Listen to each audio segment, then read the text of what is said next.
Sometimes I wonder if it's safe to go anywhere anymore. And if you're wondering the same thing, today we're going to be talking about the mayhem that Shamsud Din Jabbar caused on New Year's Day in New Orleans. And if you want to know more about this case, please continue watching. Has been issued. And it's just so many questions that I have. Memorial sign It makes it really hard. is on the route. And I bet he would run after what he's done. A number of people. The FBI is offering a reward. What was the order of events? Never stop looking. Police are now questioning a number of people. This man, 42-year-old Shamsud Din Jabbar, is responsible for causing I guess you could say, massacre on the streets of New Orleans, Bourbon Street to be exact, on New Year's Day, shortly after the clock struck 12. He took his truck. I'm not sure if it was what kind of truck it was, but I believe it was like an electric truck. So basically it doesn't need gas. It just gets charged the same way you would a Tesla, basically. He took that truck, which he rented from somewhere, is a site called Turo. It's like an Airbnb for vehicles.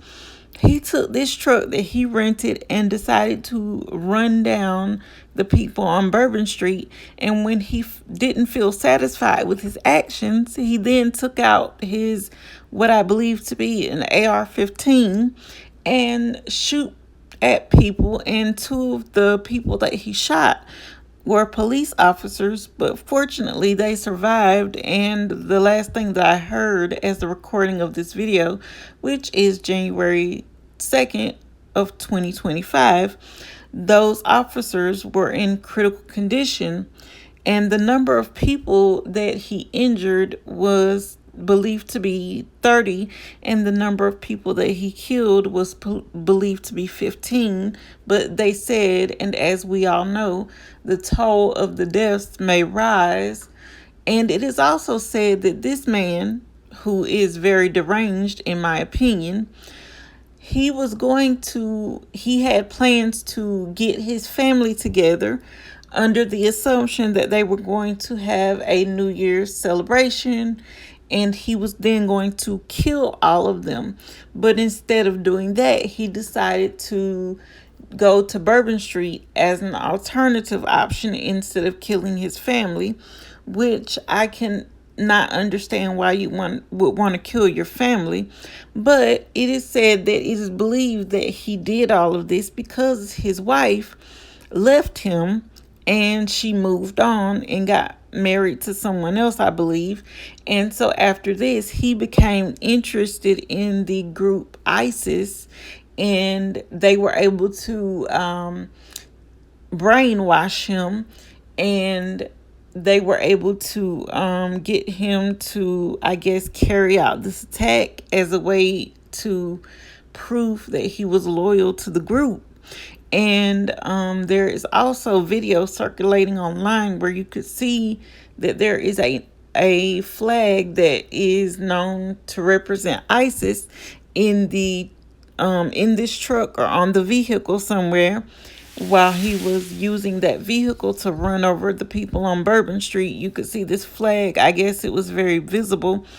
And it is also said that he is not, he was born in Texas, so he was born in America.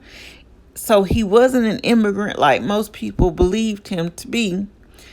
But I just don't understand how your wife or your ex-wife, I don't see how your ex-wife leaving you would cause you to take a truck that you rented and plow down many people at a New Year's Day celebration. I always believe that if someone wants to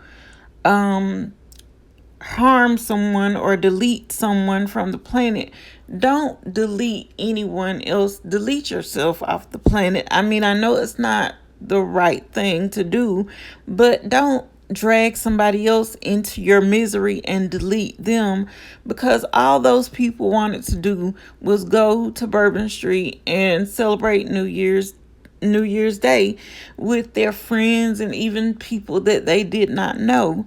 And unfortunately, their celebration turned into a tragedy, which is very unfortunate for those people and their families. I wonder if his family members or his ex-wife knew that he had any wanting to join ISIS or any other group that causes this kind of destruction. Was he always on the internet talking to someone, or maybe on a FaceTime or a Zoom call talking to someone in a different language that they did not understand? Were there any strange packages that came in the mail? And is that why she left him, or did she leave him because of something else? These are all the things that I'm, seriously wondering. And I'm also wondering, why did he want to kill his family? Was there some kind of rift between him and his family, or did he just want to kill his family, meaning his ex-wife, and maybe if they had children, or was it his entire family? Because I remember hearing somewhere that he was planning to get them all together so that he could kill them. So I'm wondering, was it just his wife and children, if they had any, or was it his entire family that he was planning to kill? Because I mean, and did she receive any phone calls before he committed this act? Because most people, they'll call the people that they feel that are to blame before they commit the crime, and tell them something outrageous or crazy, and then they go and commit these acts. I also wonder what was promised to him if he were to carry out these attacks. Was it something like, 72 versions, or, what was he promised? Was it money, or was it just he wanted to be a part of the group and he felt like this was the only way to do that? I also wonder, was this his initiation into this group? Or was he already in the group, and had he been in there for a while and they were like, okay, now you have to perform a task to prove to us that you're one of us, because that's mostly what they do to, see if the people are real and loyal to the group and want to be a part of it. I wonder if that was, something that he had to do as like an initiation process, because if so, that's just plain, insane. But, people do all kinds of insane things these days, so it wouldn't shock me if that was an initiation tactic. But I just don't understand, his train of thought. Like, what was he thinking? Why did he, decide to do that instead of, basically just taking himself out? Because like I said before, I'm never, in agreement with when someone wants to take, other people out. Instead of taking others out, just, take yourself out. Don't involve other people in your shenanigans or what you have going on, because your life is messed up or it's not going the way you feel that it should be going. He also was posting disturbing posts and videos online, like on YouTube, and those videos have been taken down. So if you're looking for them, I don't think you'll be able to find them, because they've been taken down now, thankfully, so that nobody else can be brainwashed by this genius, because that wouldn't make the world any better. It would actually make things worse. But yeah, he was posting disturbing posts to X and to YouTube. And I'm not sure what they said, but I'm pretty sure it was something along the lines of the, words of the his group that he was a part of that had brainwashed him. So I'm pretty sure he was trying to gain more people for the group. And hopefully he did not succeed. I know many people are wondering, what about the barricades? Where were they? Well, there were barricades, but they weren't really that great because he was able to drive around them. And I was informed that the reason why the space was probably so wide for him to drive through is because they wanted to be able to get like an ambulance or a police car through there if something were to happen to one of the people. But unfortunately, this cost a lot of people their lives. Please don't forget to like, share, comment, and subscribe. And I'm pretty sure you can see from the pictures that you see here, he left a lot of destruction in his wake. Not only just destruction of property, but, he ruined a lot of families' lives. And, the holidays will never be the same for a lot of them ever again, even the ones that ever survived, because unfortunately they're going to have PTSD, probably have nightmares. And I'm imagining some of those people down there were probably 18 and older, and they probably had never experienced anything like that before. Just to think they went to what was supposed to be a celebration and it turned into tragedy. I can't imagine the pain that a lot of those people are feeling that lost their loved ones, as well as the trauma of the actions of this genius that they'll have PTSD from.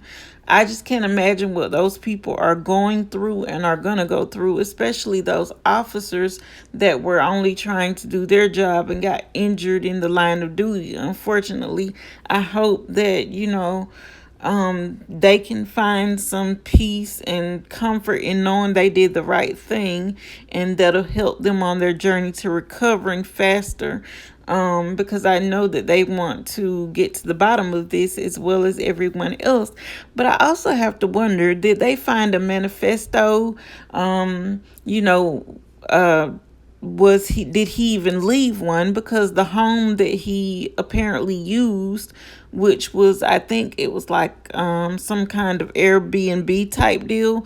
But unfortunately, yesterday, January 1st of 2025, the apartment or house that he was living in went up in flames. I'm not sure if that was accidental or if it was on purpose to get rid of the evidence that he had, or anything like that. And also, there were other people that were spotted that were believed to have been working with him, and they were seen placing these, I think they're called IEDs, or just suspicious packages all around Bourbon Street.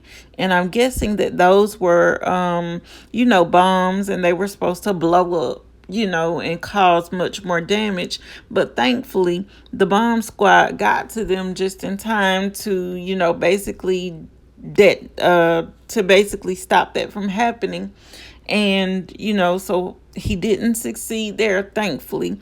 But I'm still wondering about that house that, went up in flames. Was that accidental or was that on purpose? But I don't think that's not just a coincidence, considering the timing. And if it is, that is a hell of a coincidence that the same day that you mow these people down, your house that you live in or are there temporarily, I don't know, but whatever the case may be, it's suspicious that that house went up in flames the same day that he mows these people down.